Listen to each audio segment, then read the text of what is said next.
में एक ही तारीख में चालू हुआ है, उनको भी लगभग 30 साल हो गए हैं और हमारे रामानंद आश्रम में भी इस कार्यक्रम को मनाते हुए 30 साल पूर्ण होने जा रहे हैं। बंधुओं, ये हिंदुत्व जागरण का एक दिवस है। महाराज श्री रामानंद दास जी ने हिंदू जागरण के लिए बहुत कुछ अपना योगदान दिया। उसके बारे में हमारे सभी वक्ता आप सभी को बताएंगे। अब मैं हमारे महंत श्री महाप्रभु दास जी से, देवराम दास जी से और सभी संतों से यहाँ मंच पर जो बैठे हैं उनसे निवेदन करूंगा कि दीप प्रज्वलित कर पूज्य स्वामी जी की आरती करें।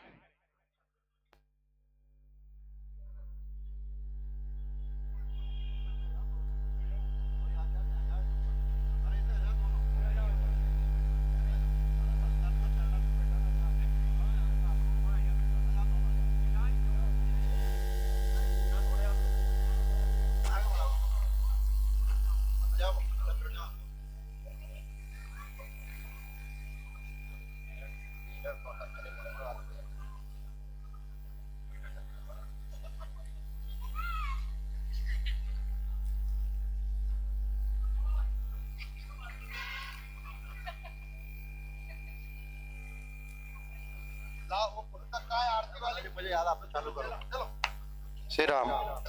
भय प्रगट कृपा कर करुणा सागर श्री रामानंद भगवान।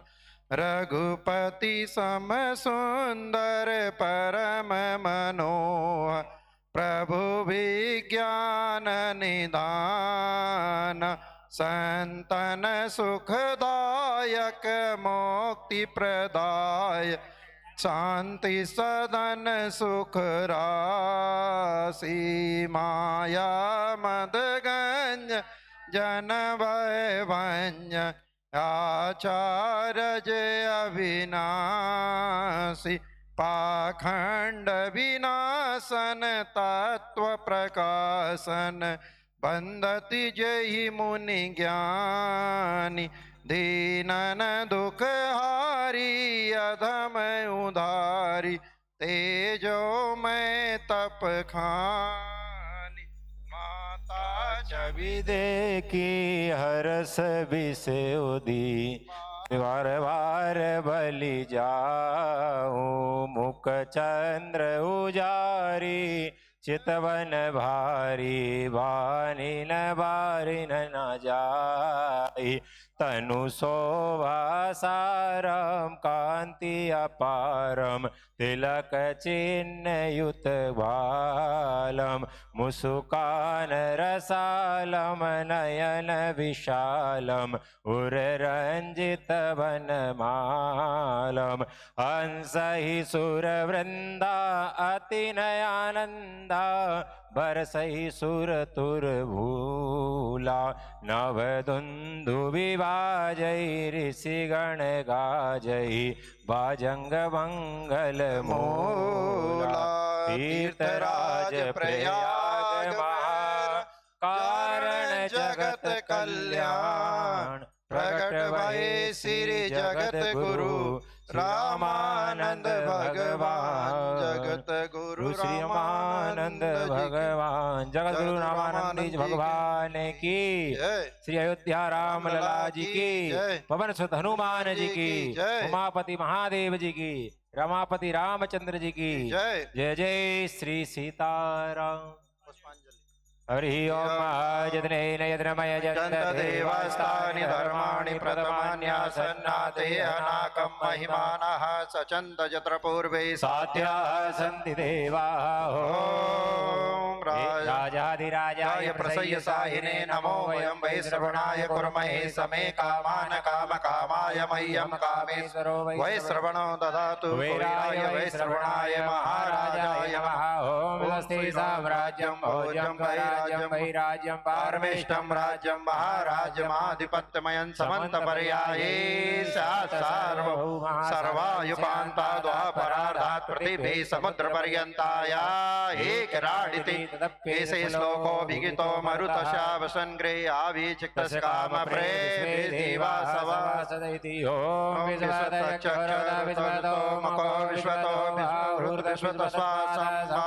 विश्वतमति सम्पतत्रे द्यावा भूमि जनयन्त देव एकदन्ताय विद्महे वक्रतुण्डाय धीमहि तन्नो दन्ती प्रचोदयात् ओम कात्यायनी च विद्महे कन्याकुमारी च धीमहि तन्नो देवी प्रचोदयात् ओम दाशरथात्मजाय विद्महे सीताभराय धीमहि तन्नो श्रीराम प्रचोदयात् ओम जनकनन्दनै च विद्महे भूमिपुत्रै च धीमहि तन्नो श्री सीता प्रचोदयात् ओम अञ्जनेयसुताय विद्महे वायुपुत्राय धीमहि तन्नो हनुमत् प्रचोदयात् ओम हंसाय विद्महे परमहंसाय धीमहि तन्नो श्री सद्गुरुदेव प्रचोदयात् ओम पुण्यसदननन्दनाय विद्महे श्रीरामदत्ताय धीमहि तन्नो श्रीरामानन्दः प्रचोदयात् नानासुगन्धपुष्पाणि यदा कालोद्भवानि च पुष्पाञ्जलिर्मया दत्तं ग्रहाणां परमेश्वराञ्जलिं समर्पयामि। बोलो जगत गुरु श्री स्वामी रामानंदाचार्य भगवान की जय हो। अयोध्या नाथ की जय हो। श्री सद्गुरुदेव भगवान की जय हो। बड़े हनुमान जी महाराज की जय हो।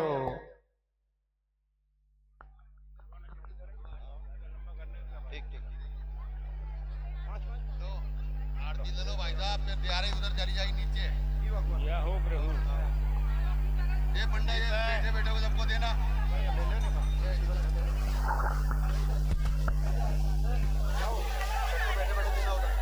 पकड़ लेना। बैठो फिर हेलो भाई साहब, बैठने दो।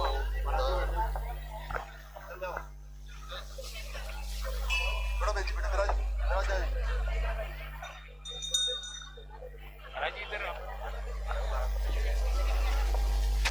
पुजारी महाराज जी उधर जा बिल्कुल यहाँ ये हनुमान जी काम जा रहा है।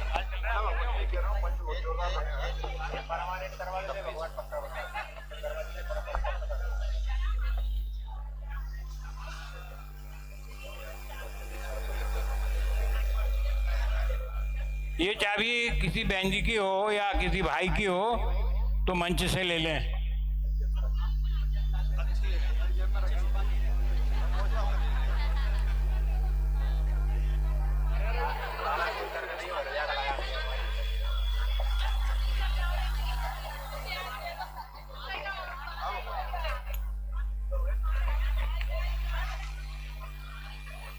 जय श्री राम। बोल सद्गुरुदेव भगवान की।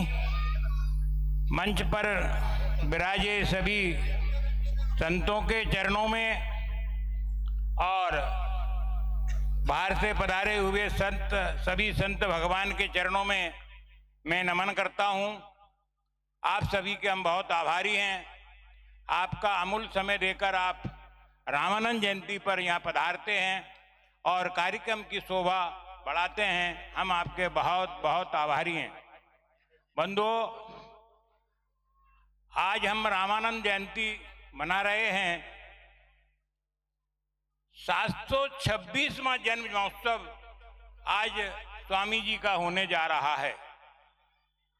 स्वामी जी ने हिंदू जागरण के लिए अपना पूरा जीवन लगा दिया और विस्तृत से हमारे सभी वक्ता उनके बारे में, आपको उनकी जीवनी के बारे में, और उन्होंने हमारे हिंदू समाज को कितना समर्पण देकर इस समाज को जागृत किया, इस हिंदू समाज को मलिच्छों से उस समय मुसलमानों का राज हुआ करता था, हिंदुओं का जीना बड़ा दुश्वार हो रहा था।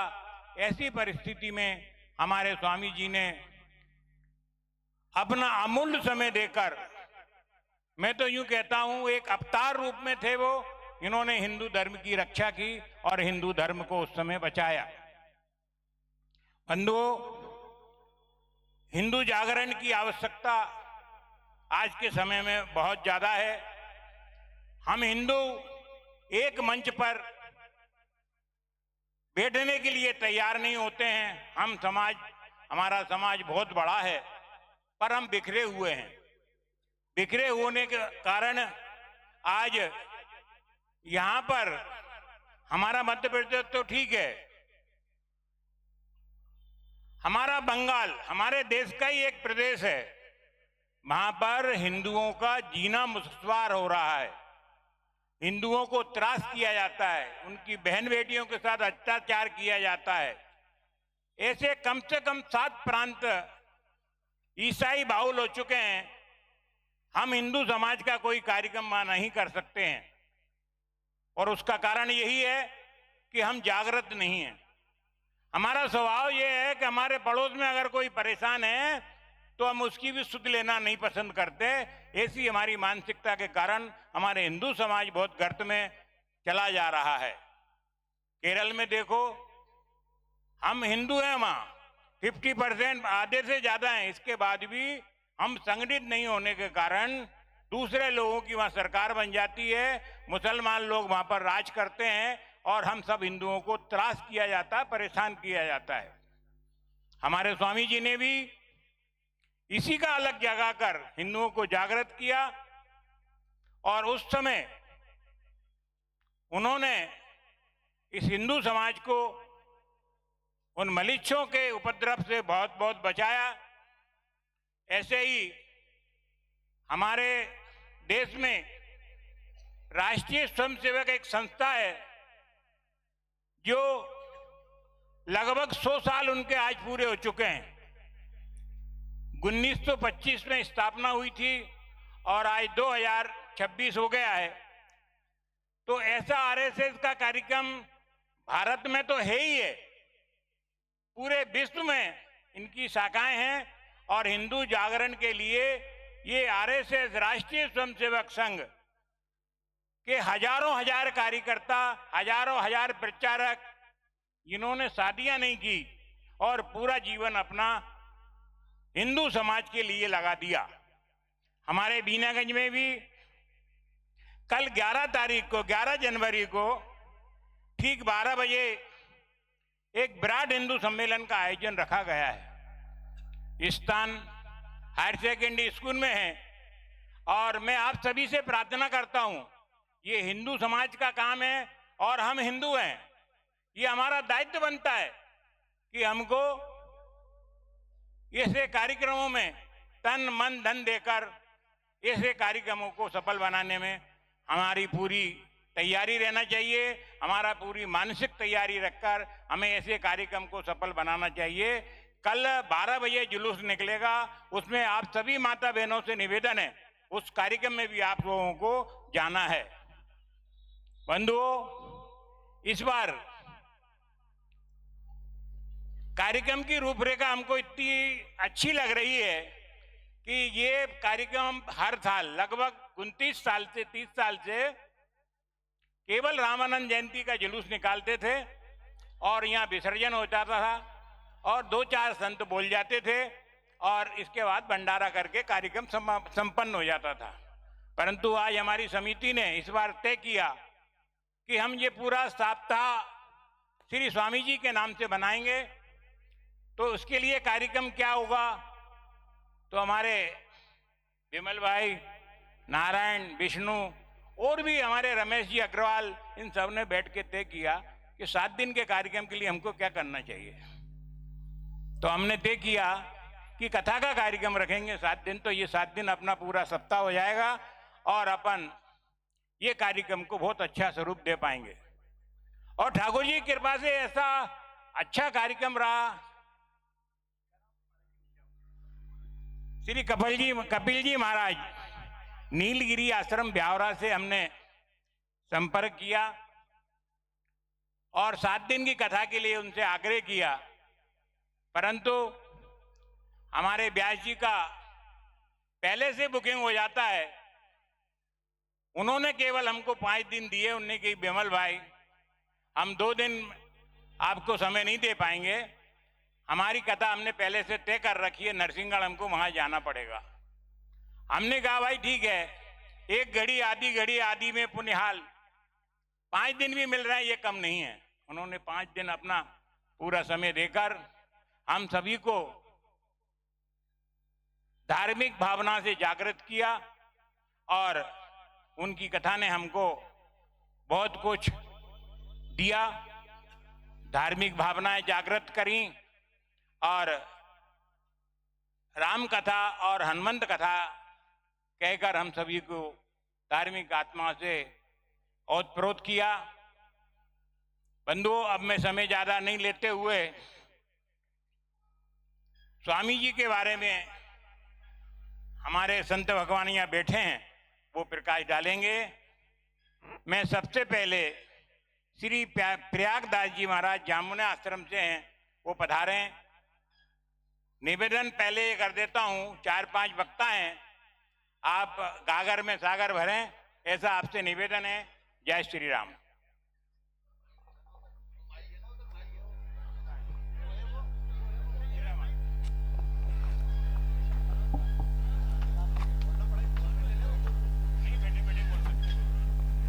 बैठे बैठे बोल सकते हैं महाराज जी, बैठे आप तो बैठे।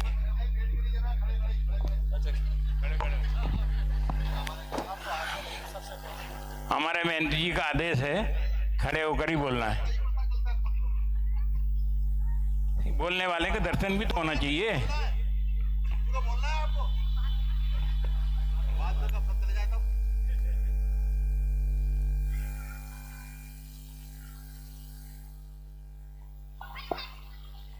बोलो श्याम रामचंद्र भगवान की जय।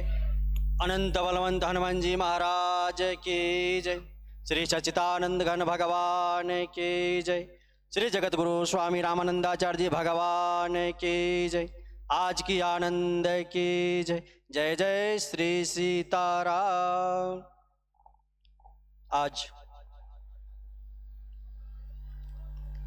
भगवान श्री जगत गुरु रामानंदाचार्य जी भगवान का आज जन्म उत्सव दिवस है।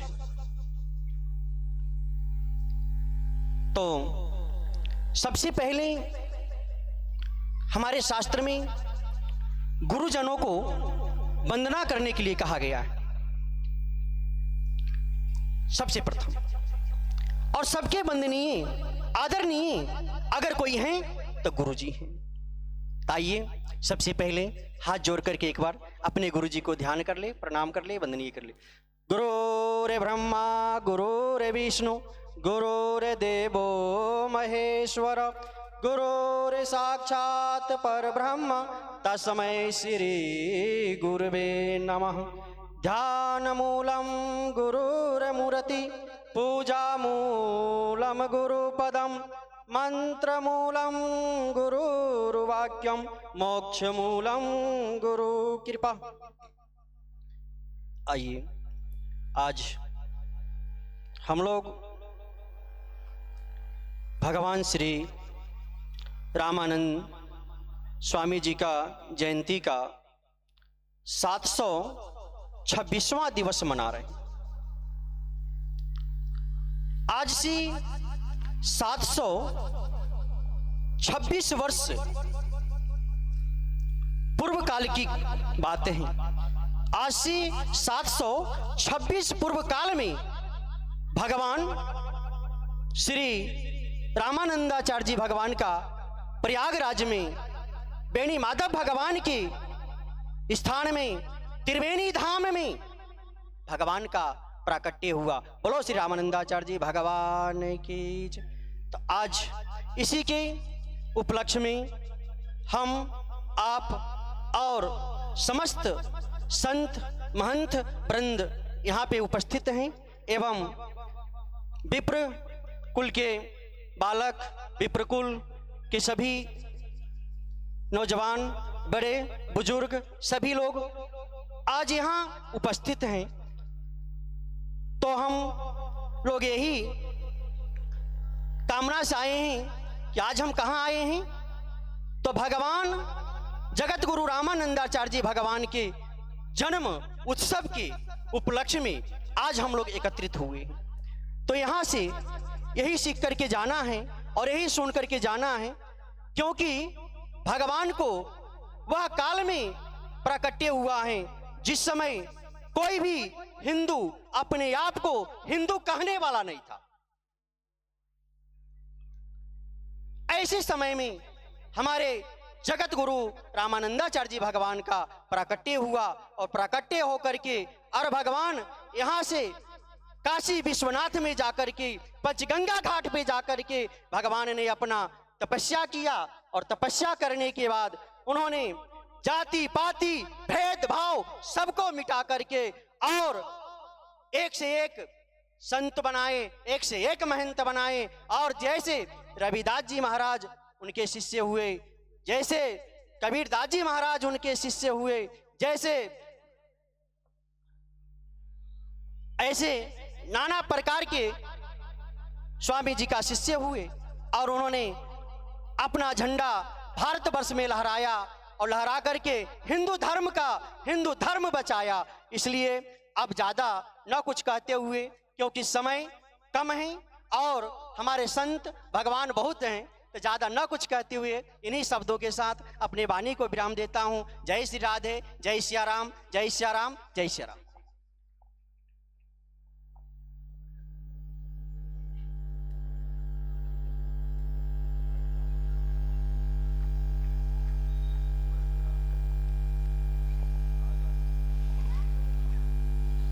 हमारे स्वामी जी ने एक बहुत बढ़िया, बहुत अच्छा समाज को संगठित करने के लिए एक संदेश दिया था। जात पात की करो विदाई, हिंदू हिंदू भाई भाई। हम जात में बंटकर अलग अलग बिखर रहे हैं। हमारे हरिजन भाई भी हिंदू हैं, वो भी कार्यक्रम करते हैं और कई जगह उनको मंदिरों में प्रवेश नहीं दिया जाता है। ये हिंदू समाज के संगठन के लिए बहुत अच्छी बात नहीं है। आज बरसों गुजर गए, वो चाहते तो मुसलमान भी बन सकते थे, ईसाई बन सकते थे, परंतु अपने समाज के लिए, हिंदू धर्म के लिए चाहे अलग से अपना कार्यक्रम करते हैं, परंतु हिंदू समाज को उनने अपने हृदय में बिठा रखा है और हर कार्यक्रम में उनकी सहभागिता रहती है और उनको हमें दूर नहीं रखना है, उनको हमें साथ में लेके चलना है। अब मैं हमारे पूज्य संत श्री देवराम दास जी से निवेदन करूंगा कि वो भी स्वामी जी के बारे में अपना संदेश देने की कृपा करें। सागर बरखेड़ा अपना आश्रम है, आप सभी को जानकारी में ले देता हूं। अपने इस इलाके में एक तो रामानंद आश्रम है, एक रामानंद आश्रम अपना राम टेकरी का है, एक रामानंद आश्रम सागर में भी है और एक रामानंद गौशाला खटकिया है और एक रामानंद गौशाला अभी जो सागर बरखेड़ा में बनी है, एक चोपड़ा रामानंद आश्रम। ये पूरे भारत में इतने आसपास में ऐसा कोई भी स्थान नहीं है भारत में जो 5-7 आश्रम एक साथ बने हों। तो मैं निवेदन करूंगा पूज्य श्री देव रामदास जी महाराज जी से, वो आए और स्वामी जी के बारे में बताएं। श्री राम, श्री राम, श्री राम। ध्येयं सदा परिभवग्नमभीष्टदोहम् तीर्थास्पदं शिवविरिञ्चनुतं शरण्यं भृत्यार्तिहं प्रणतपालभवाब्धिपोतं वन्दे महापुरुष ते चरणारविन्दम्। गुरुर्ब्रह्मा गुरुर्विष्णु गुरुर्देवो महेश्वरः गुरुः साक्षात् परब्रह्म तस्मै श्री गुरुवे नमः। श्री सीतानाथ समारंभां श्रीरामानंदार्य मध्यमाम् अस्मदाचार्य पर्यन्तां वंदे गुरु परंपरां। बोलिए जगतगुरु स्वामी रामानंदाचार्य भगवान की जय। श्री सद्गुरुदेव भगवान की जय। श्री कनक बिहारी सरकार की जय। श्री हनुमान जी महाराज की जय। सब संतन की जय, सब विप्रन की जय, आज के आनंद की जय। जय जय श्री सीताराम। समुपस्थित मुद मंगलमय संत समाज एवं कनक बिहारी सरकार श्री हनुमान जी महाराज के पावन सानिध्य में आज हम सभी लोग जगतगुरु स्वामी रामानंदाचार्य भगवान की 726वीं जन्म जयंती मना रहे हैं। और ये आप सबको विदित है कि आप प्रतिवर्ष स्वामी जी के जीवन चरित्र के विषय में श्रवण करते हैं। और यह सबको विदित है कि स्वामी जी ने भारत के लिए जो भी जितने प्रयास हो सके सब किया। हिंदू धर्म उद्धार के लिए स्वामी जी ने अपना पूरा जीवन समर्पित किया और परम पद की प्राप्ति के लिए संसार को उपदेश दिया। तो ये परम पद प्राप्ति कब होगी? जब हम शांति से अपने देश में रह सकें, शांति से अपना भजन साधन कर सकें। तो मध्यकालीन इतिहास में भारत में एक ऐसी विडंबना थी कि पूरे भारत में हिंदू राज्य होने पर भी हम सबको विखंडित करके विधर्मियों ने एक एक करके सत्ता हथियाते गए और अपने सरदारों को राज्य पर नियुक्त करते गए। और उनका जो अत्याचार देश पर बढ़ा वह हर जन जन तक जन जन को त्रसित किया, जन जन को प्रभावित किया। हमारे देश के गणमान्य जितने समृद्ध परिवार थे उनके ऊपर कुठाराघात होता रहा और वो अपना स्थान छोड़ करके जंगलों में चले गए।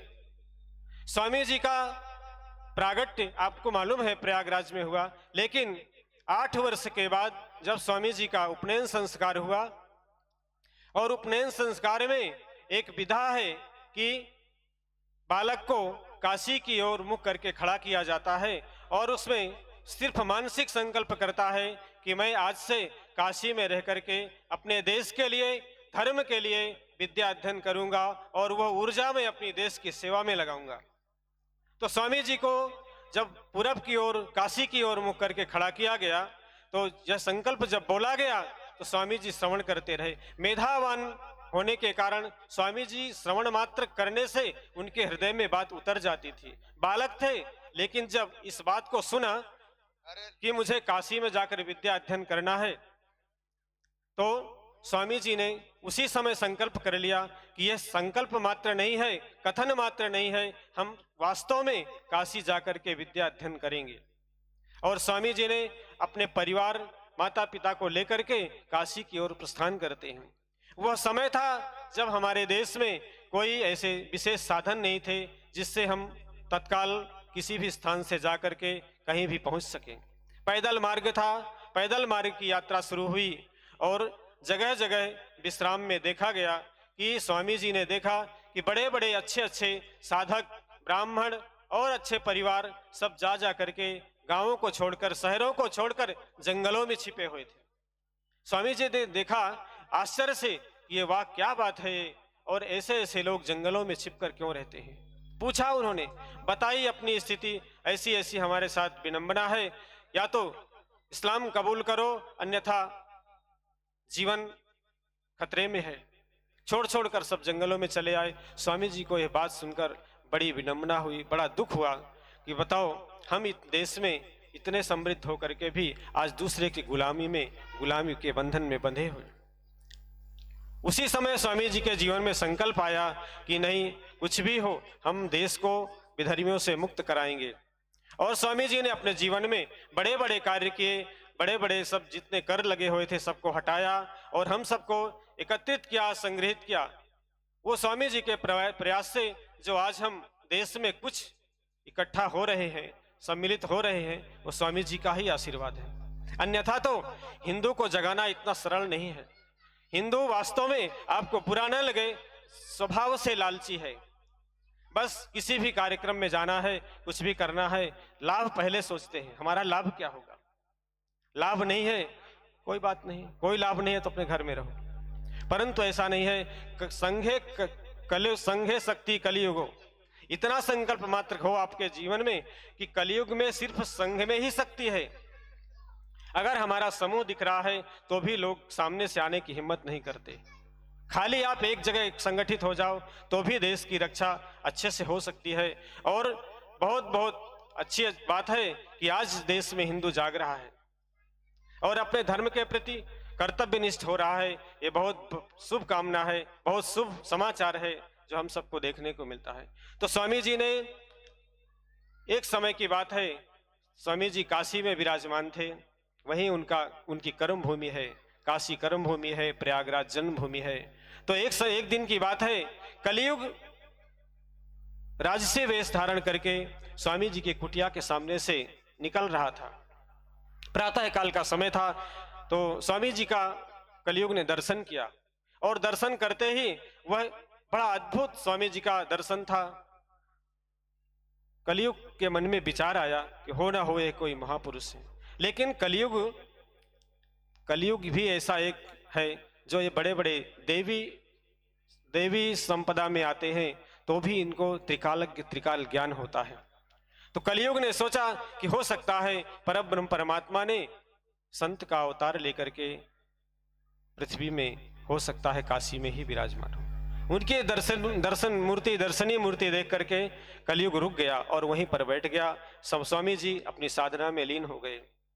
लेकिन वह पुनः दर्शन के लोभ से बैठा रहा और बैठे बैठे जब काफी देर हुई, स्वामी जी का पट खुला, शंखनाद हुआ, उसने दर्शन किया। और दर्शन नियम के समय कलियुग ने प्रयास करने की कोशिश की कि मैं स्वामी जी से कैसे बात करूं। कलियुग जाकर के भगवान के स्वर्ण पात्र में बैठ गया और जब स्वामी जी नियम करने लगे उसी समय कुछ आहट हुई। स्वामी जी ने उसने प्रश्न किया, कौन हो? कलियुग सूक्ष्म रूप छोड़ करके स्थूल रूप में आ गया और भगवान से प्रार्थना करने लगा, हे करुणा निधान, आप इतने दयालु हैं कि आपकी इतनी पवित्र भूमि हो चुकी है कि मैं आपके समक्ष स्थूल रूप में आने से डर रहा था, इसलिए मैं सूक्ष्म रूप में आपके पास आया। इसलिए इस उद्दंडता के लिए मुझे क्षमा किया जाए। स्वामी जी बड़े विनम्र भाव से बोले, क्या कामना है कहिए। कलियुग ने प्रश्न किया कि त्रेता द्वापर सतयुग में बड़ी बड़ी साधनाओं के बाद भी जो लोग अपनी वांछना पूर्ण नहीं कर पाते हैं वो कलियुग में बड़े सरलता से पूर्ण होती है। यह इसलिए लोगों को इतना श्रम परिश्रम न करना पड़े। यह आप आशीर्वाद दीजिए कि कलियुग की कामना है कि जिन लोगों को समाज से अलग किया गया है, अछूत माना गया है, उनको भी आप तारक मंत्र दे करके कल्याण का मार्ग दिखाइए और सबको भक्ति का अधिकार प्रदान कीजिए। यह सामर्थ्य केवल आप में ही है। तो स्वामी जी ने एवमस्तु कह करके कलियुग को आशीर्वाद दिया और सबको स्वामी जी ने तारक मंत्र का उपदेश देने का संकल्प ले लिया। तो आपने जो 12 स्वामी जी के शिष्य हैं उनमें से सुना होगा और पढ़ा भी होगा। ब्राह्मण भी हैं, क्षत्रिय भी हैं, वैश्य भी हैं, शूद्र भी हैं, सभी लोग हैं। सभी वर्णों को स्वामी जी ने स्थान दिया और इसी व्यवस्था के कारण आज हम जहां कहीं भी कुछ समूह में दिखाई देते हैं वो स्वामी जी की ही कृपा है, उनका ही आशीर्वाद है। तो स्वामी जी कलियुग बहुत प्रसन्न हुआ और कहने लगा कि मैं गुरु दक्षिणा देना चाहता हूं। स्वामी जी ने उनको गुरु दक्षिणा में इतना ही मांगा, कलियुग ने इतना ही मांगा कि स्वामी जी ने कहा कि भाई देखो, जो राम मंत्र का अधिकारी हो चुका है, जिनको राम मंत्र प्राप्त हो चुका है, किसी भी वर्ण का हो, तुम उसे अपने प्रभाव में नहीं डालोगे, अपने कली प्रभाव में, क्योंकि कलियुग का प्रभाव ऐसा है कि वह कभी भी सत्कर्म की ओर जाने ही नहीं देता। आप एक कदम सत्कर्म की ओर पैर बढ़ाओगे, कदम बढ़ाओगे, तो 4 लोभ ऐसे आते हैं जो हमको सत्कर्म की ओर न जाने दे करके अधर्म की ओर ही प्रेरित करते हैं। तो स्वामी जी ने कहा कि देखो, जो तारक मंत्र का जाप करते हैं, तपस्या करते हैं, नाम मंत्र जाप करते हैं, वो सब तुम्हारे गुरु भाई हैं। इसलिए गुरु भाई में तो इतना प्रेम होना ही चाहिए कि तुम उनको अपने प्रभाव में नहीं डालोगे। कलयुग ने सहज स्वीकार कर लिया और वहां से चला गया। तो समय का अभाव है। हमारे महाप्रभु जी कहते हैं समय तो है ही नहीं, वास्तव में विलंब हो चुका है। तो ये स्वामी जी का जीवन चरित्र है। उन्होंने देश के लिए और हम सब के लिए इतना बलिदान दिया, इतनी तपस्या की, इतना सब कुछ किया। हम सभी लोग उनके आभारी हैं, कृतज्ञ हैं। इन्हीं शब्दों के साथ स्वामी जी के चरणों में अपने वाक सुमन समर्पित करते हुए अपनी वाणी को विश्राम। जय श्री राम। जगत गुरु स्वामी रामानंदाचार्य भगवान की जय। श्री राम। हमारे पूज्य संत देवराम दास जी ने स्वामी जी की जीवनी के बारे में बहुत कुछ बताया। अब मैं हमारे पूज्य संत श्री सीताराम दास जी महाराज गाउरी आश्रम से आप पधारे हैं। मैं उनसे निवेदन करूंगा कि वो भी स्वामी जी के जीवन चरित्र के बारे में अपनी वाणी से बतावें। श्री राम। जय श्री राम। बोलिए श्री सतगुरुदेव भगवान की जय। जगत गुरु श्री रामानंदाचार्य जी भगवान की जय। गुरुर् ब्रह्मा गुरुर्विष्णु गुरुर्देवो महेश्वरा गुरु साक्षात् परब्रह्म तस्मै श्री गुरुवे नमः। अखंड मंडलाकारं व्याप्तमेन चराचरं तत्पदं दर्शितं येन तस्मै श्री गुरुवे नमः। सीतानाथ समारंभां श्री रामानंदाचार्य मध्यमाम् अस्मदाचार्य पर्यन्तां वन्दे गुरु परंपराम्। प्रेम भक्ति ज्ञान वैराग एवं सदाचार पर संतों के वचनों का संग्रह। संत जगत के हितकारी होते हैं, संत जगत के परम आधार होते हैं। उनकी प्रत्येक चेष्टा विश्व कल्याण के लिए ही होती है। उनकी प्रत्येक चेष्टा विश्व कल्याण के लिए ही होती है। स्वामी जी के बारे में हमारे संत देवराम दास जी महाराज जी ने सब कुछ बताया है। उनकी जीवनी के बारे में, उनके चरित्रों के बारे में, उनके तपस्थली के बारे में। तो एक जानकारी आप सभी के बीच में मैं राम देता हूँ। आप सभी के बीच में विशेष कृपा भगवान की बोलने का अवसर मिला। स्वामी जी के 12 शिष्य थे। उनमें से एक शिष्य ऐसे थे कि उनको श्री राम तारक मंत्र नहीं दिया था स्वामी जी ने। क्यों नहीं दिया था? और उनने अपने 11 ही शिष्य मान रखे थे। तो वो शिष्य कौन थे? कबीरदास जी। कबीरदास जी को प्रेरणा हुई कि मैं दीक्षा लूंगा तो स्वामी जी से ही लूंगा। और स्वामी जी से किस प्रकार से दीक्षा ली जाए, तो कबीरदास जी चल दिए। कबीरदास जी काशी पहुंच गए, काशी वालों से मिले, काशी वालों से कहा कि मुझे स्वामी जी के शिष्य बनना है और स्वामी जी से ही दीक्षा लेना है। आप युक्ति बताइए किस प्रकार से मैं स्वामी जी का शिष्य बनूं। काशी वालों ने कहा कि आप एक काम करिए, आपका दृढ़ विश्वास है और आपका संकल्प है तो आप काशी में वास करिए। और स्वामी जी रात्रि के समय 3 बजे स्वामी जी गंगा स्नान करने जाते हैं। आप उनके पहले ही जाकर के एक सीढ़ी पे लेट जाना। जहाँ से भी निकल के गंगा स्नान करने जाते हैं तो नीचे दूसरी तीसरी सीढ़ी पे आप जाके लेट जाना। कबीरदास जी ने कहा ठीक है। कबीरदास जी रात्रि के 3 बजे के पहले ही जाकर के सीढ़ी पे लेट गए। जब स्वामी जी रात्रि को गंगा स्नान करने गए तो चरण पादुका की उसको आवाज आई। स्वामी जी उसके पास पहुंचे तो वो कुनमुना गया। स्वामी जी ने कहा अरे श्री राम बोलो, श्री राम श्री राम श्री राम श्री राम। तो वो उसी समय से वो श्री राम का नाम जाप करना शुरू कर दिया। अब स्वामी जी को कोई पता नहीं कि ये मेरा शिष्य बन गया और वो अपनी आत्मा से स्वामी जी का शिष्य बन गया। और श्री नाम नाम का जाप करते करते करते करते करते करते और वो सिद्ध हो गया कबीरदास जी।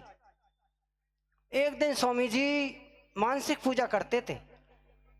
स्वामी जी भगवान की मानसिक पूजा कर रहे थे। स्वामी जी ने भगवान को स्नान करा दिया, वस्त्र पहना दिया और हार नहीं पहनाया। वो हार नहीं पहनाया जिसके पहले ही भगवान को मुकुट पहना दिया। अब स्वामी जी हार को पहनाने के लिए मुकुट पे ले जाए और वह मुकुट की वजह से हार छोटा पड़ जाए। तो कबीरदास जी बगल में मानसिक पूजा देख रहे थे।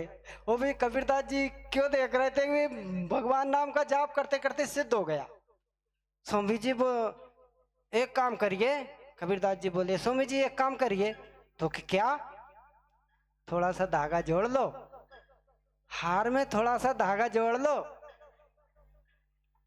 तो स्वामी जी आश्चर्य में पड़ गए। स्वामी जी बोले कह रे कबीरा? तो जी महाराज जी आप कैसे सिद्ध हो गया?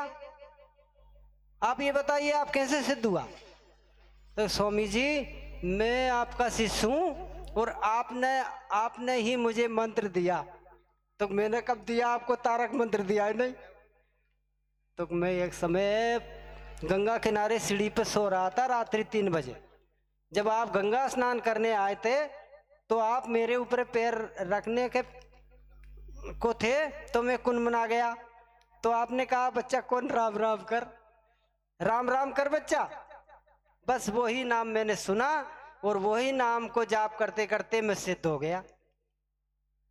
तो आप सभी को भगवान नाम पे इतना ही विश्वास कर लेना है और भगवान नाम का विश्वास करने से ही आप भगवान को पा सकते हैं।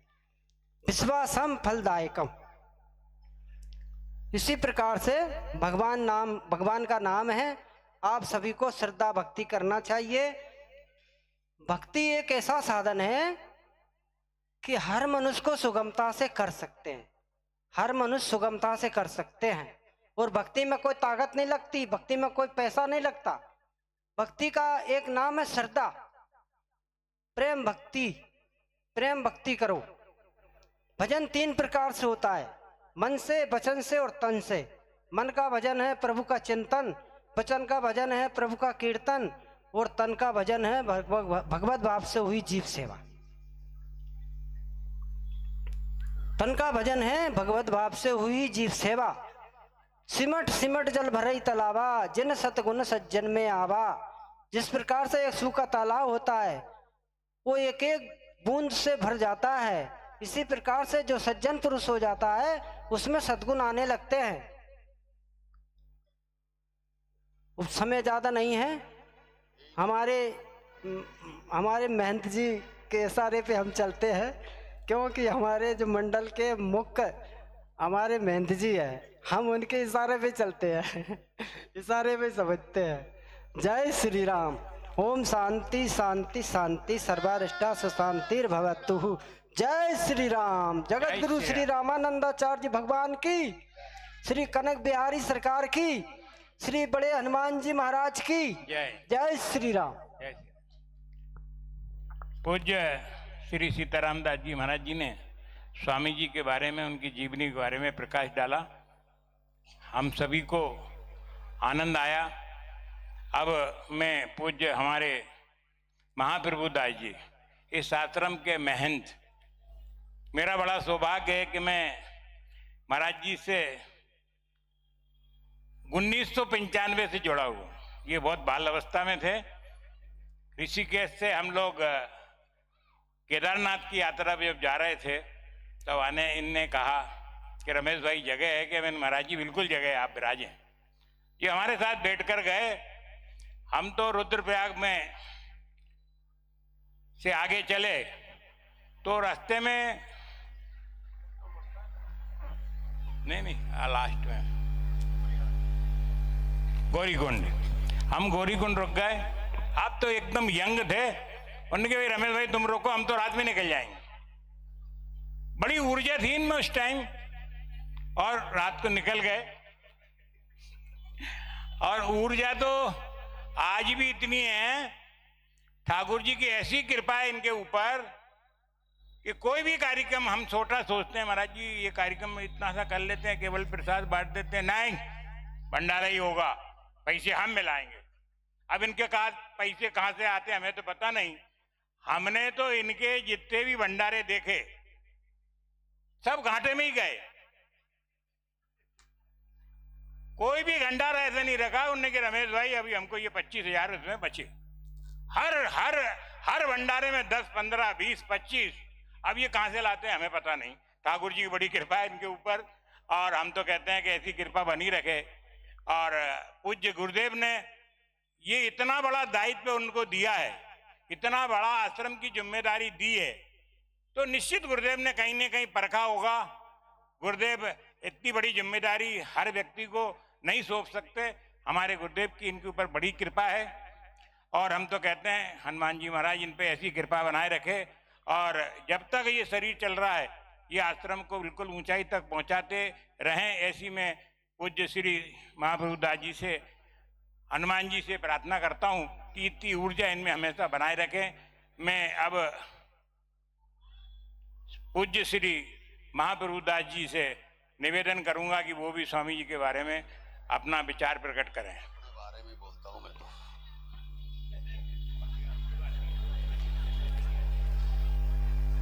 बोलो श्री सद्गुरुदेव भगवान की, श्री जगत गुरु रामानंदाचार्य जी भगवान की जय, मुद मंगलमय संत समाज की जय।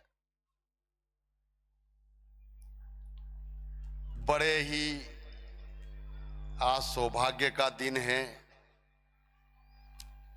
आज हम स्वामी जो हमारे पूर्व में जो हमारे गुरु हुए हैं, जिनके द्वारा ये राम नाम प्रकाशित हुआ, कि राम नाम तो पहले से ही था मगर दूसरे नामों का प्रभाव बहुत अधिक था।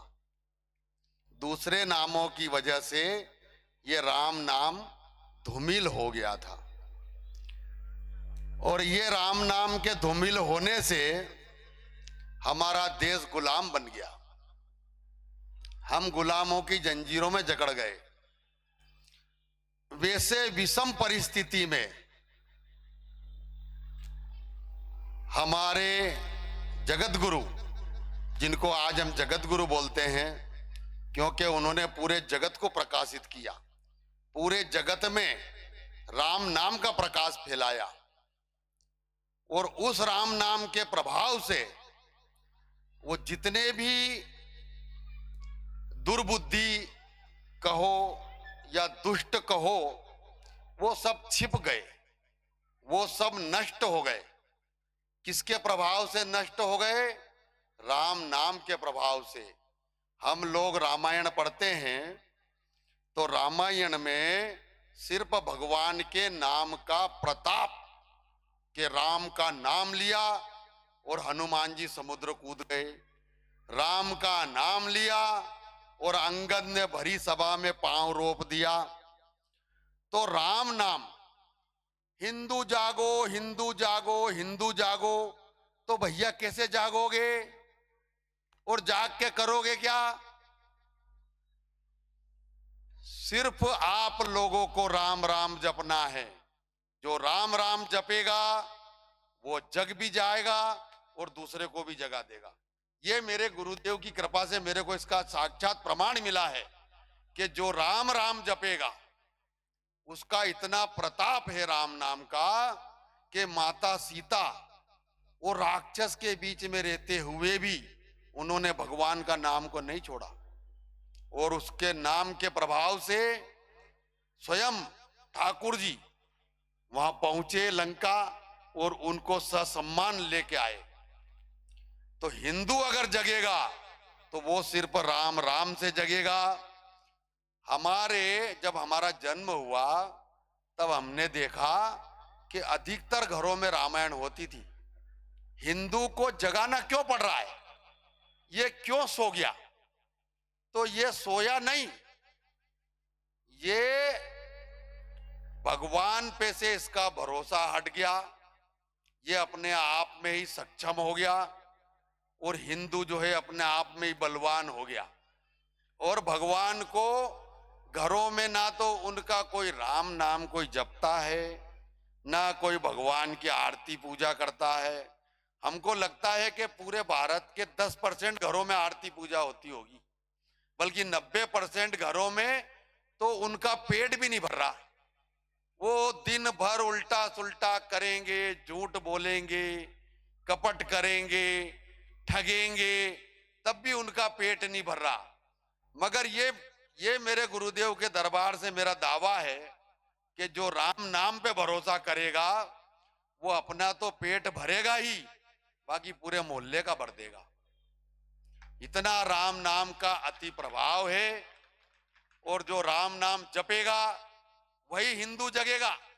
और तो बाकी कुंभकर्ण की तरह वो अपने लोभ, लालच, कैसे दूसरे से मैं आगे निकल जाऊं, कैसे मैं दूसरे को पीछे कर दूं, इसके अलावा और दूसरा कोई भी हिंदू का काम नहीं है।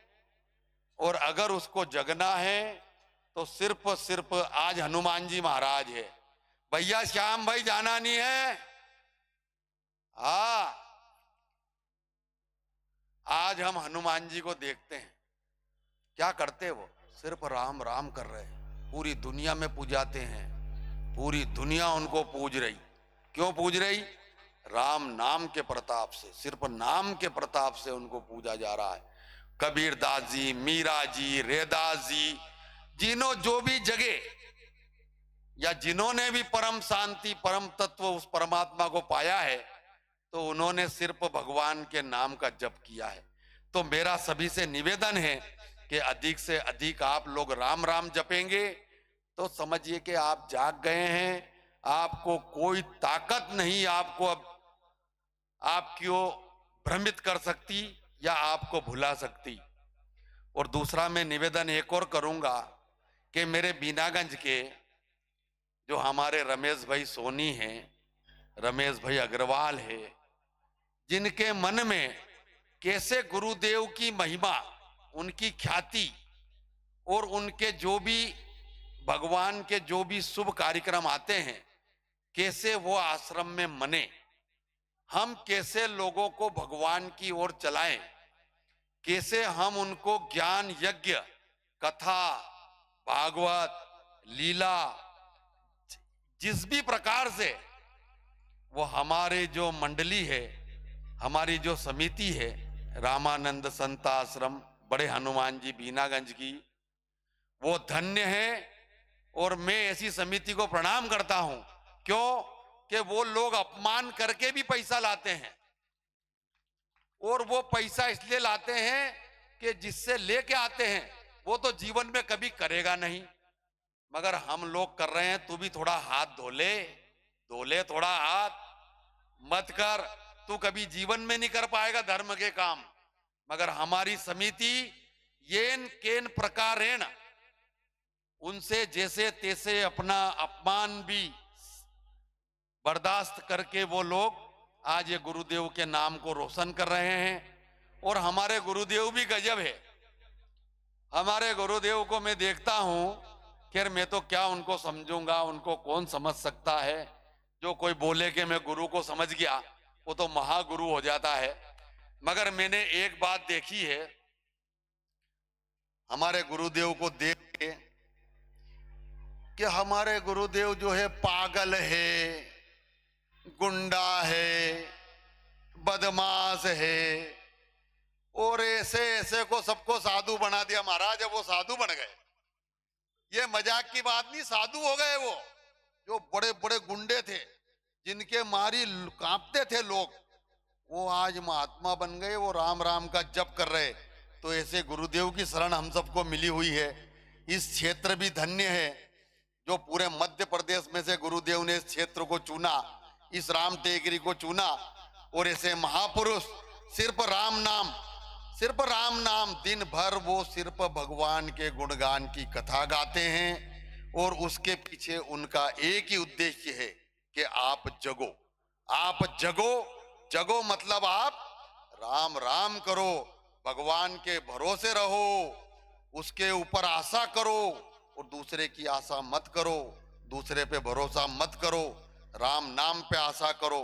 ऐसा गुरुदेव की भविष्यवाणी है। जय श्री राम। पूज्य महाप्रभु दास जी तो मन के साफ हैं, उनके दिल में जो भी आता है बखेर देते हैं।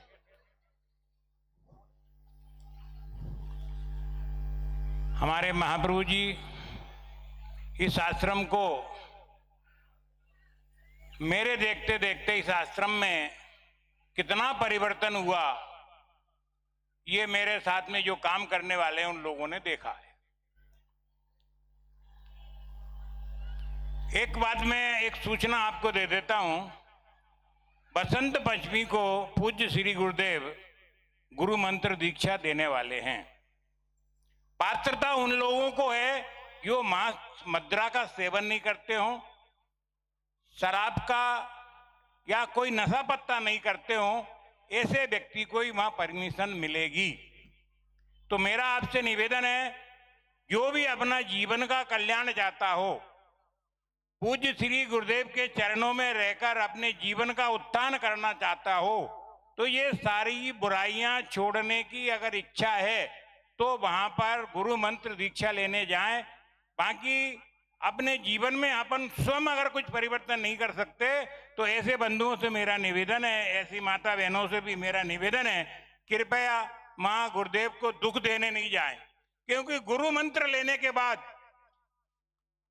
हम उनके पुत्र हो गए, और पुत्र हम उनके हो गए तो हमने अगर कोई दुराचरण किया, कोई गलत काम किया, तो लोग यही कहेंगे, लो ये राम टेकरी वाले महाराज जी के चेले हैं, इनके कर्म देख लो।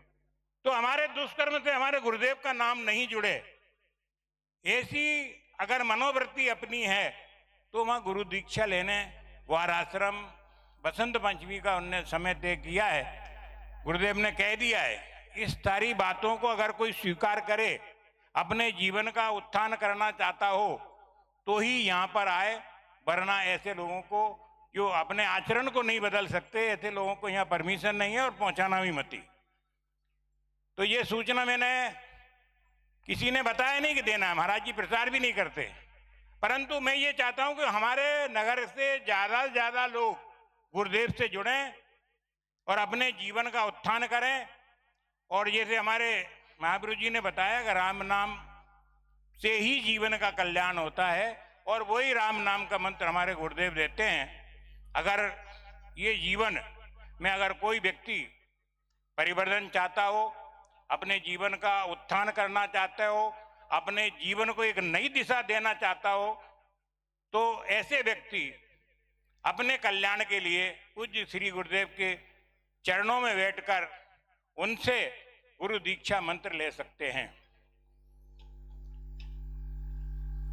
अब मैं हमारे कल 2 दिन कथावाचक जिन्हें की संदीप जी से निवेदन करूंगा, वो भी 2 शब्दों में अपनी स्वामी जी के बारे में विचार रखें, समय का ध्यान रखें। श्री राम।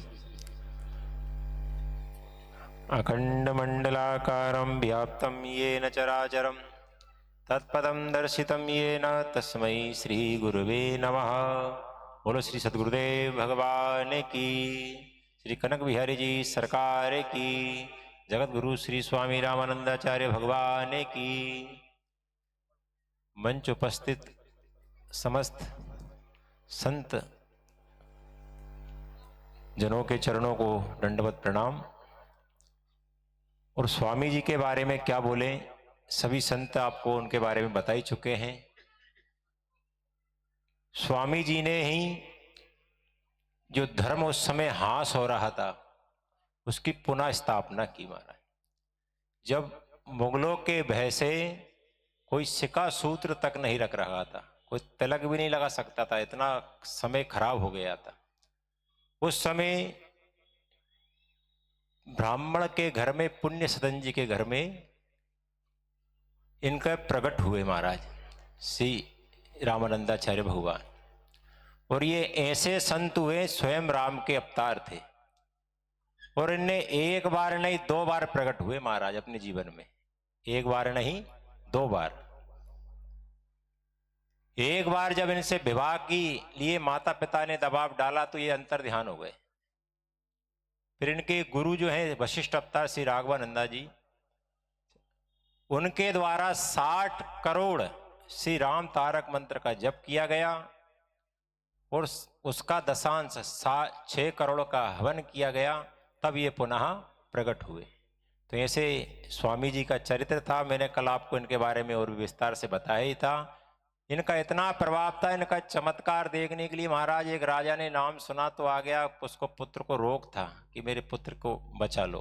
महाराज जी तो संत हैं, महाराज पूजा में लगे हुए थे, कहा कि जाके गंगा में फेंक दो, श्री राम जय राम, जाके गंगा में फेंक दो। पूजा में तो अब संत की भाषा कोई समझ तो सकता नहीं, जो संत का संग किया है वही समझ सकता है। तो राजा ने सोचा ये तो कैसे संत महाराज, मैं तो इलाज करवाने आया और मेरे पुत्र को गंगा में फेंकने की कह रहे। लेकिन वो पुत्र समझ गया महाराज, उसने देर नहीं की, जाके गंगा में कूद गया महाराज। लेकिन जब भक्त का वचन तो भगवान भी मानते, ये विधान बदल देते हैं भक्तों के लिए।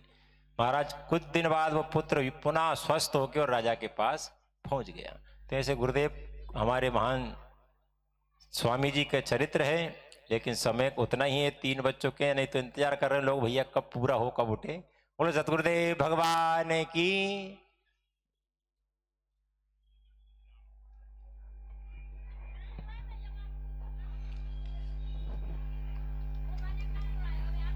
ओ जीजी भाई तारा हाथ जोड़ू, बैठ जा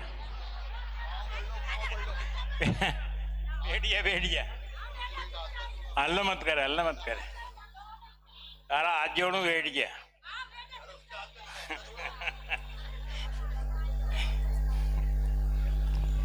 अब संदीप जी के बाद में हमारे अभी जिनकी कथा हमने 5 दिन कपिल जी की सुनी, नीलगिरी आश्रम ब्यावरा वालों की, उनके सुपुत्र श्री सुदर्शन दास जी, आप भागवताचार्य हैं।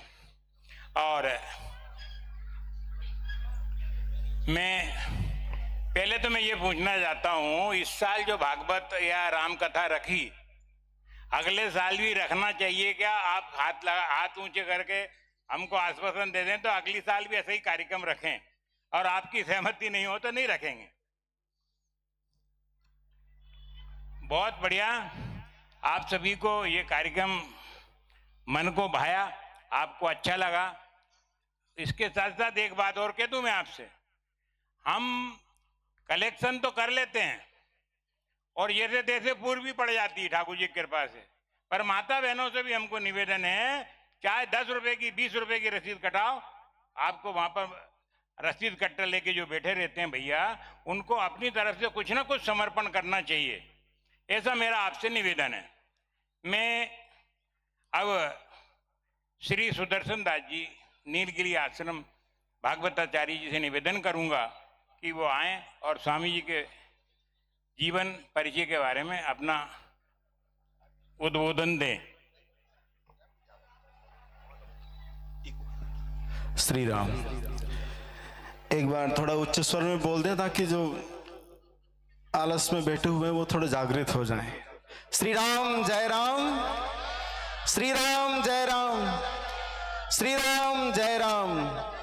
धन्यवाद। मैं बैठकर ही बोलने वाला था, महाराज जी ने कहा कि नहीं नहीं बैठ के नहीं बोलना है, और खड़े होकर बोलने की हमारी आदत है नहीं, और दूसरी नहीं, आपकी जैसी आज्ञा महाराज। एक बार संत भगवान के लिए जोरदार तालियां आप सब बजाएं। परम पूज्य प्रातः स्मरणीय गुरुदेव भगवान के श्री चरणों में प्रणाम करता हूं, और आज जिनके प्राकटोत्सव में हम सभी सम्मिलित हुए हैं, जगत गुरु श्री रामानंदाचार्य भगवान के श्री चरणों में हम सभी प्रणाम करते हैं। रामानंदः स्वयं रामः प्रादुर्भूतो महीतले। भगवान श्री राम साक्षात रामानंदाचार्य के रूप में ही प्रकट हुए हैं इस धरती पर, और राम जी स्वयं तो आए, अपने भाव को साथ में नहीं लाए। बिल्कुल ध्यान से सुनना, राम जी स्वयं आए लेकिन भाव भरत जी का लेकर आए। रामानंदाचार्य जी के रूप में जब भगवान का प्राकट्य हुआ तो भरत जी का भाव साथ में लेकर आए। बोले मैं स्वयं तो जाऊंगा लेकिन भाव अपना लेकर नहीं जाऊंगा, नियम संयम तप व्रत आदि सब में भरत का लेकर जाऊं। तो मानो राम और भरत का समन्वय अवतार जो है वो ही रामानंदाचार्य भगवान के रूप में हम सभी देख रहे हैं, दर्शन कर रहे हैं, जिनके लिए हम सभी उपस्थित हुए। भरत जी का स्वभाव कैसा था? सुनि भूपाल भरत व्यवहारु, सोन सुगंध सुधा ससी सारू। सोने में सुगंध नहीं होती कभी, लेकिन अगर सोने में सुगंध होती तो वो भरत जी का व्यवहार, भरत जी का स्वभाव ही होता जिसमें सोने में भी सुगंध प्रकट हो जाती, ऐसा स्वभाव। और इतने अद्भुत राम जी के प्रेमी भरत जी महाराज कि जिसको राम से प्रेम नहीं उसको त्यागने में एक क्षण नहीं लगाया भरत जी ने कभी भी। जाके प्रिय न राम बैदेही, तजिए ताहि कोटि बैरी सम यद्यपि परम स्नेही। जिसको राम जी से प्रेम नहीं है उसे त्याग देने में ही भलाई है, चाहे वो अपना माता हो, पिता हो, गुरु हो, बंधु हो, सखा हो, कोई भी हो, उसे त्याग देने में ही भलाई है। और भरत जी ने अपने जीवन में वो करके बताया है। तजो पिता प्रहलाद विभीषण बंधु भरत महतारी। भरत जी ने अपनी माता का त्याग कर दिया। उन्हें अच्छा नहीं लगा कि राम वनवास हो गया इनके कहने पर। तो भरत जी माता कैकेयी के पास पहुंचे और जाकर कहा, मैया मरते समय हमारे पिता महाराज दशरथ को ऐसा लगा था कि तुम उनकी पत्नी कहलाने के योग्य नहीं हो, लेकिन आज तुम्हारे वचनों से भगवान श्री राम वनवास में गए हैं, तो आज हे महारानी कैकेयी तेरे बेटे भरत को ऐसा लग रहा है कि तू माता कहलाने की योग्य भी नहीं है, मैं तुम्हें अपने मातृत्व पद से त्यागता हूं। अब ये भरत जब तक जीवित रहेगा कभी तुम्हें मां नहीं कहेगा, क्योंकि तुम्हें राम का तुमने हित नहीं किया वनवास देकर। और आप आश्चर्य मानेंगे कि जीवन में फिर भरत जी ने कभी माता कैकेयी को मां नहीं कहा। लंका जीतकर जब राम जी आ गए, राज्य करने लगे, राजा बने, तो एक दिन रोती हुई कैकेयी भगवान श्री राम के पास में गई और जाकर निवेदन किया कि हे राम, हे सत्यव्रत राम, हे उत्तम श्लोक राम, मेरी एक इच्छा है। रोती हुई कैकेयी ने कहा कि मेरी एक जीवन की अंतिम इच्छा है। क्या इच्छा है?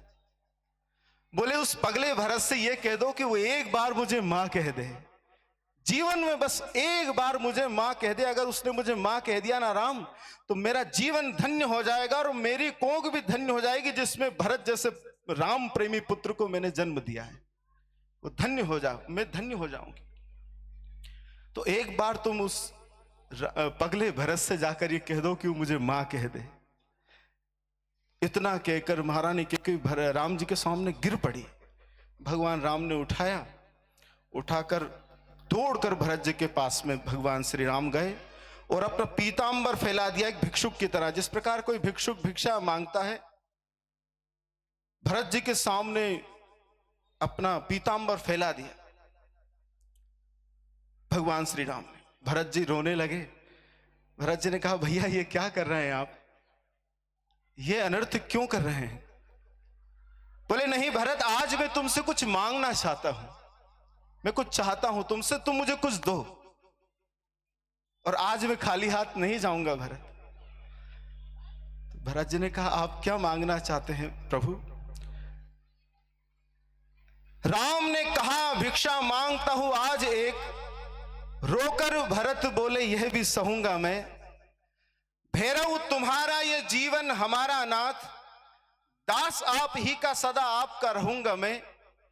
किंतु प्रभु एक आज्ञा दीजिएगा नहीं, कोटि कोटि बार पद पदुम कहूंगा मैं। जिसने हमारे नाथ तुम्हें वनवास दिया, उस कैकेयी को कभी मां नहीं कहूंगा मैं। यह राम प्रेम है। कैकेयी जीवन भर पश्चाताप की अग्नि में जलती रही, लेकिन कभी भरत ने फिर मां नहीं कहा। तो ऐसा भरत का स्वभाव लेकर रामानंदाचार्य के रूप में भगवान श्री राम का प्राकट हुआ। महीखन कुछ साथरी सवारी, जमीन में गड्ढा खोदकर भरत जी उसमें निवास करते थे। इतना नियम हमें हमारे जगत गुरु के जीवन में जब आप पढ़ेंगे उनके बारे में तो देखने को मिलेगा। कभी पढ़ना। भरत जी से किसी ने पूछा कि आप ये जमीन में गड्ढा खोदकर क्यों रहते हैं, इसमें नीचे क्यों आसन लगाया हुआ है?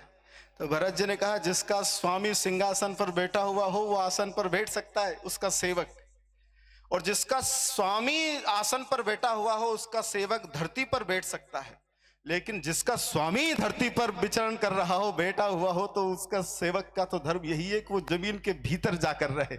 ऐसा नियम संयम भरत के रूप में राम और भरत का समन्वय हमें रामानंदाचार्य महाराज के जीवन में मिलता है।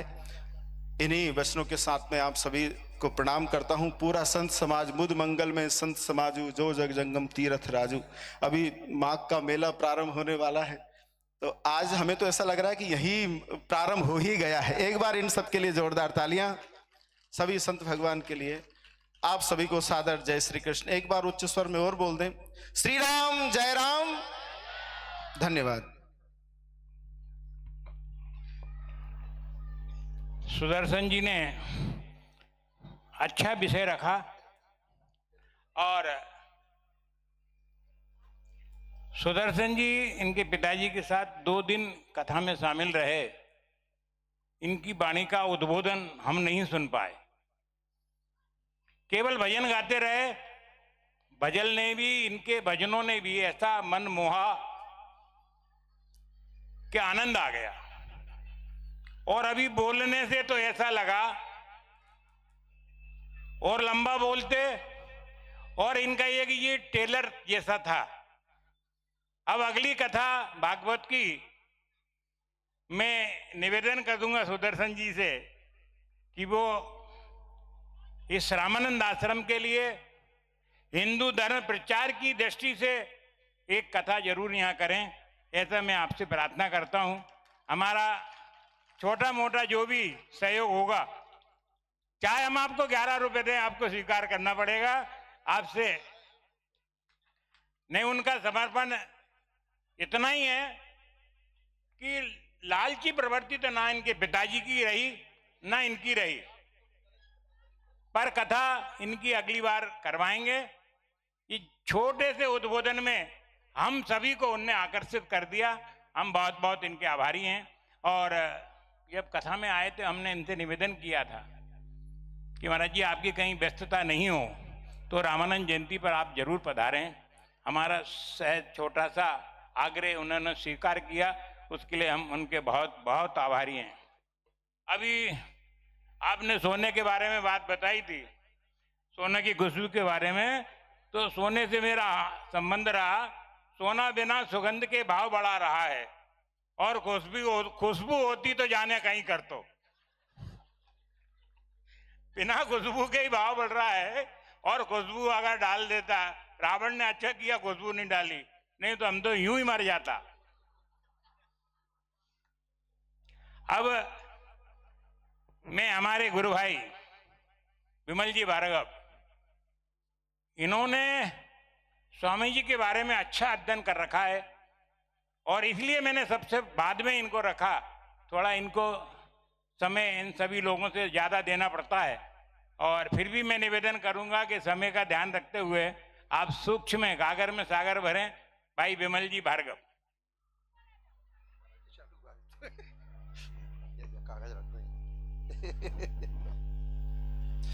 ओम बोलो कनक बिहारी सरकार की, श्री सद्गुरुदेव भगवान की, जगत गुरु श्री स्वामी रामानंदाचार्य भगवान की, मुद मंगलमय संत समाज की, सभी भक्तों की। ओम एकम नित्यम विमलमचलम सर्वधी साक्षिभूतम भावातीतम गुणरहितम सद्गुरुं तम नमामि। चैतन्यं शाश्वतं शान्तं व्योमातीतं निरञ्जनं नादबिन्दुं कलातीतं तस्मै श्रीगुरुवे नमः। सीतानाथ समारंभां रामानंदार्य मध्यमाम् अस्मदाचार्य पर्यंतां वंदे गुरु परंपराम्। परम सम्मानीय मंच पर उपस्थित सभी विद्वज्जन, सभी सम्मानीय माताएं बहनें, बाहर से पधारे हुए सभी संत भगवान, सभी को सादर मेरा प्रणाम। जैसा कि हम देखते आ रहे हैं विगत 30 वर्षों से लगभग 680 के लगभग, मुझे याद है 680वीं जन्म शताब्दी के लगभग से और इसके भी पहले से हम लोग ये जन्म शताब्दी महोत्सव परम पूज्य गुरुदेव भगवान के शुभ आशीर्वाद से मनाते आ रहे हैं। ये 726वां जन्म महोत्सव स्वामी जी का मना रहे हैं बड़ी ही धूमधाम से। ये इस बात का सूचक है कि परम पूज्य गुरुदेव भगवान और स्वामी जी की सूक्ष्म उपस्थिति हम सबके बीच में, इसलिए हम सब अति प्रसन्नता से इस रामानंद आश्रम में बैठ करके रामानंद भगवान का जन्म जयंती महोत्सव मना रहे हैं। ये भगवान की अहेतु की कृपा है, स्वामी जी की विशेष कृपा है। तीर्थराज प्रयाग में कारण जगत कल्याण प्रकट भये श्री जगत गुरु रामानंद भगवान। रामानंद भगवान का प्राकट्य जो है तीर्थराज प्रयाग में संवत 1356 ईस्वी में हुआ था, जहाँ गंगा यमुना और सरस्वती तीनों का संगम है। और भगवान बेणी माधव जब से ये धरती बनी है तब से ही वहाँ भगवान बेणी माधव का मंदिर बना हुआ है। दास को उस मंदिर का पिछले वर्ष दर्शन करने का सौभाग्य प्राप्त हुआ। आप भी अगर कभी प्रयाग जाएं तो दर्शन करने जरूर जाना। बहुत प्राचीन मंदिर है वहाँ, तो बताते जब से ब्रह्मा ने सृष्टि बनाई तब से वो मंदिर है भगवान बेणी माधव का, प्रयागराज में बीचों बीच शहर में स्थित है। तो वहाँ उस जगह उनके माता पिता भगवान के मंदिर से जुड़े रहे और भगवान बेणी माधव की कृपा से उनके यहाँ भगवान का प्राकट्य हुआ। और ये स्थिति थी उनके जन्म के समय, देश के अंदर विधर्मियों का, आतताइयों का लगातार आक्रमण होता रहा और धर्म परिवर्तन जैसे काम वो लगातार कराते रहे, हिंदुओं को मुसलमान बनाते रहे। उस स्थिति में स्वामी जी का जब प्राकट्य हुआ तो स्वामी जी के जन्म के पूर्व की बात आपको बता देता हूँ।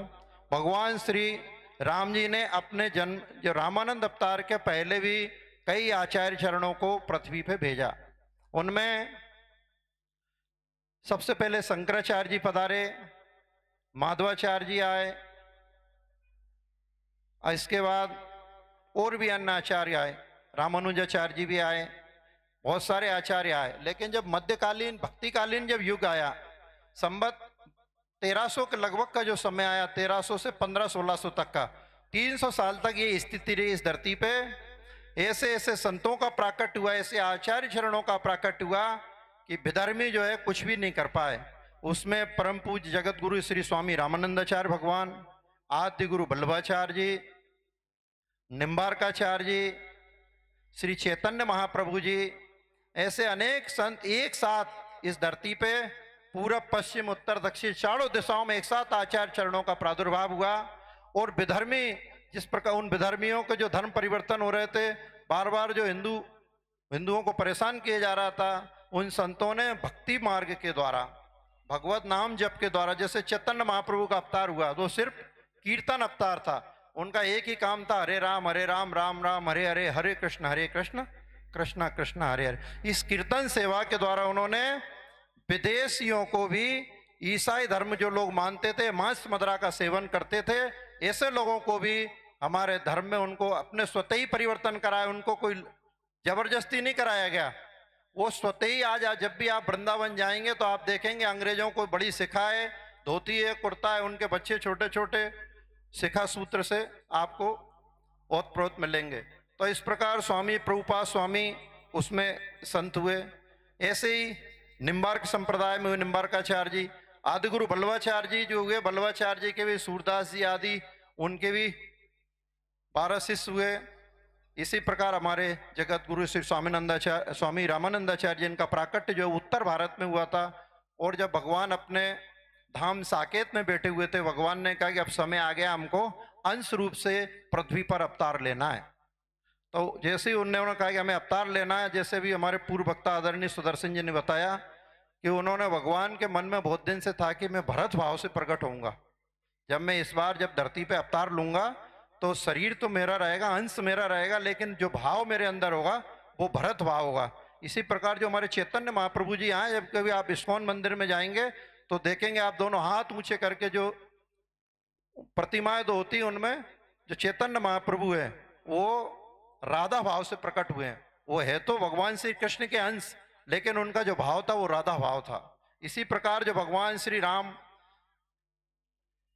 भरत के भाव से प्रकट हुए, भाव भरत का था और अंश भगवान श्री राम का था। भगवान श्री राम ही जो है साक्षात तपस्या की मूर्ति है, तपोमूर्ति। आप देखेंगे स्वामी जी के जीवन में, स्वामी जी ने बहुत कम उम्र में, लगभग 5 वर्ष की उम्र में ही अपना घर छोड़ दिया था। और जब उन्होंने देखा कि देश के अंदर ऐसी ऐसी ताकतें जो परेशान कर रही हैं सनातनियों को, तो स्वामी जी ने कि जो उस समय जब स्वामी जी आने की स्थिति में थे तो स्वामी जी के सामने उनके 12 शिष्य बैठे हुए थे। कौन? 12 जो भक्त हैं जिनको हम 12 महाभागवत शिष्य बोलते हैं। वो 12 भागवत शिष्यों ने कहा कि स्वामी जी हम भी चलेंगे आपके साथ। तो उन्होंने कहा ठीक है आप भी आइए। तो भगवान के जो 12 भागवत हैं, जिनको 12 भागवत बोलते हैं, उनमें कौन है? भीष्म है, ब्रह्मा है, शिव जी है, नारद जी है, कपिल मुनि है, सनकादिक है, प्रहलाद जी है। इस प्रकार स्वामी जी के भगवान के 12 जो भक्त थे, 12 भागवत, जिनको 12 भागवत बोलते हैं, भीष्म आदि।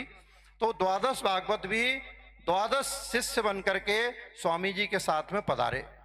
उन 12 शिष्यों ने संपूर्ण भारतवर्ष में स्वामी जी के साथ दिग्विजय यात्रा निकाली और संपूर्ण भारतवर्ष में विधर्मियों को पुनः, जिन्हें हिंदू से जो मुसलमान बन गए थे उनको पुनः अपने धर्म में परिवर्तन कराया, पुनः उनको हिंदू बनाया और अलग अलग मठ मंदिरों की जगह जगह स्थापनाएं की।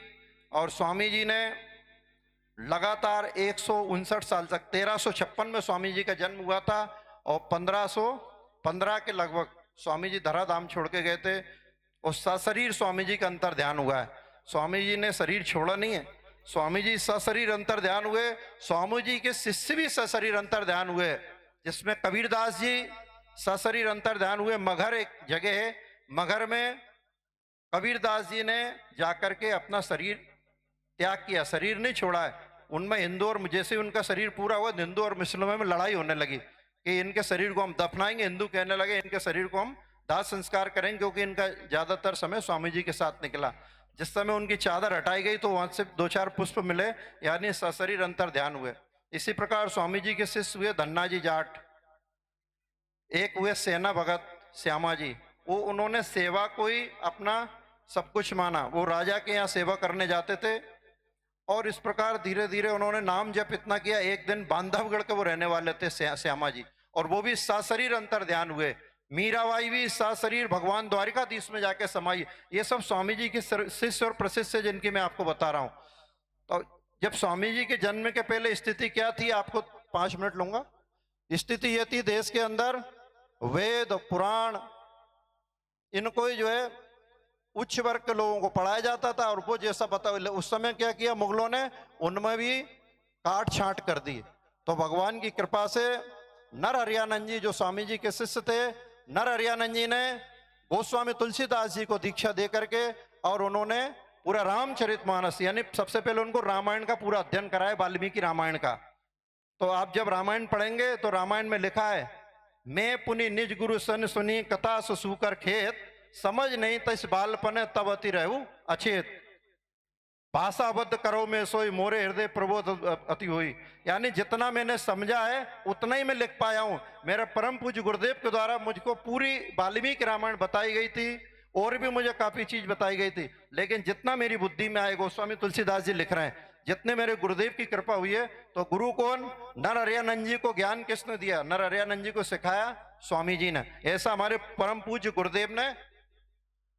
गुरुदेव ने जो है, राजेंद्र दास जी महाराज जी का एक बार आगमन हुआ। पूज्य राजेंद्र दास जी मलुक पीठाधीश्वर महाराज जी, उनका एक बार आगमन हुआ ऋषिकेश आश्रम में, और गुरुदेव भगवान ने उनको बिठा के उनसे बोला कि आप देश में जगह जगह कथाएं करते हैं, तो आप इस बात को जरूर अपने कथाओं के माध्यम से बताया करें कि गोस्वामी तुलसीदास जी को ये रामचरितमानस कहाँ से प्राप्त हुई। ये रामचरितमानस स्वामी जी की कृपा से प्राप्त हुई है। स्वामी जी 5 वर्ष की अवस्था में वाल्मीकि रामायण को कंठस्थ कर लिया था। स्वामी जी ने ये रामचरितमानस अपने शिष्य नरहरियानंद जी को सुनाई और नरहरियानंद जी ने पूरी वाल्मीकि रामायण अपनी भाषा में अपने शिष्य गोस्वामी तुलसीदास जी को सुनाए। गोस्वामी तुलसीदास जी ने उसको भाषाबद्ध किया। स्थिति देश की ये हुई थी, संस्कृत पढ़ने वाले यदा कदा लोग थे। हनुमान जी महाराज का उन्होंने दर्शन किया गोस्वामी तुलसीदास जी ने, और हनुमान जी महाराज के माध्यम से भेंट करके उन्होंने रामचरितमानस को पूरा भाषाबद्ध लिपिबद्ध कर दिया और जनमानस की भाषा में उसको लिखा है। जनमानस की भाषा में लिखने के बाद हम जब गोस्वामी तुलसीदास जी का चरित्र पढ़ते हैं, सुनते हैं, उसमें बताते हैं उस रामचरितमानस का विरोध होने लगा काशी के अंदर। फिर काशी विश्वनाथ के मंदिर में उस रामचरितमानस को रखा गया और साक्षात काशी विश्वनाथ भगवान शिव ने उस रामचरितमानस पे अपनी सील लगाई, सत्यम शिवम सुंदरम। इसमें जो लिखा गया है एक एक शब्द सत्य है, सत्य है, सत्य है, सत्य है और कल्याणकारी है। ऐसा उनके द्वारा भगवान शिव ने काशी विश्वनाथ में जब उस ग्रंथ को पुष्टि की तो धीरे धीरे आज संपूर्ण भारतवर्ष के किसी भी हनुमान मंदिर में आप जाएंगे तो रामचरित का मानस का पाठ होता हुआ, सुंदरकांड पाठ होता हुआ, हनुमान चालीसा का पाठ होता हुआ आपको जरूर मिलेगा। ये कृपा करने वाले अगर देश के अंदर कोई है तो वो जगत गुरु श्री स्वामी रामानंदाचार्य भगवान है, जिनके उनके अन्य शिष्य हुए और उन्होंने देश विदेश में अपना प्रचार किया। एक और शिष्य उनके हुए श्री कृष्णदास पयारी बाबा अनंत जी के, और उनके शिष्य ने नाभादास जी हुए। नाभादास जी ने भक्तमाल जैसा ग्रंथ इस देश को दिया और भक्तमाल ग्रंथ के द्वारा भी भगवान को साक्षात प्राप्त किया जा सकता है। ऐसे अनेकों ने ग्रंथ स्वामी जी के शिष्यों ने, जो हम रामर्चन पद्धति देखते हैं परम पूज्य गुरुदेव के द्वारा, और रामर्चन पद्धति लिखने वाले भी कोई नहीं, जगत गुरु श्री स्वामी रामानंदाचार्य भगवान थे, जिन्होंने रामर्चन पद्धति नाम की पुस्तक को निकाला, किस तरह से राम जी का अर्चन किया जाए बैठ करके, जो हम परम पूज्य गुरुदेव के द्वारा देखते हैं। इस प्रकार अनेकों ग्रंथ उनके संतों ने लिखे और स्वामी चेतन दास जी उनके शिष्य हुए, जिनके द्वारा प्रसंग पारिजात नाम की पुस्तक लिखी गई। कभी भी आप लोग ग्वार आश्रम में जाएं तो ग्वार आश्रम में आप शिलालेख देखेंगे, दीवालों पर चारों तरफ 108 अष्टपदियां लिखी हुई है। एक एक अष्टपदी महत्वपूर्ण है। जैसे कोई कन्या का विवाह नहीं हो रहा तो 63वीं अष्टपदी का पाठ करे तो भगवान की कृपा से उसको अच्छा घर और अच्छा वर प्राप्त होता है। ऐसा गुरुदेव भगवान के मुख से हम सुनते हैं। तो जगत गुरु स्वामी राम, अगर कोई भूत प्रेत की बाधा से पीड़ित हो रहा है तो उसके लिए अध्यात्म राम रक्षा गुरुदेव भगवान ने लिखा है। अध्यात्म राम रक्षा का पाठ करके उसका जल छिड़क के उससे भूत प्रेत की बाधाएं भी समाप्त हो जाती। ब्रह्म राक्षस भी अगर उसको लगाओ तो वो भी समाप्त हो जाता। ऐसे स्वामी जी ने बड़ी कृपा इस समाज के ऊपर की और स्वामी जी का जीवन चरित्र समुद्रवत अगाध है। लगातार 3-4 घंटे तक भी बोल लें तो भी अपन उसका पार नहीं पा सकते। समय सूक्ष्म है, समय है ही नहीं, इसलिए अपनी वाणी को विराम देता हूं। जय श्री राम। बोलो कनक बिहारी सरकार की। सभी संत भगवान से निवेदन है, प्रसाद पाने के लिए ऊपर जाएंगे, सिर्फ संत ही जाएंगे और भक्त नहीं जाएंगे। भक्तों की प्रसादी की व्यवस्था नीचे ही है। संत भगवान ऊपर छत पर आपके भोजन व्यवस्था रखी गई है, कृपया वहां बैठें। और हमारे विमल भाई ने काफी विस्तृत से समय तो ज्यादा ले लिया पर आनंद ला दिया। अभी माता बहनों से मेरा निवेदन है, किसी को बोलना हो तो बोल सकते हैं।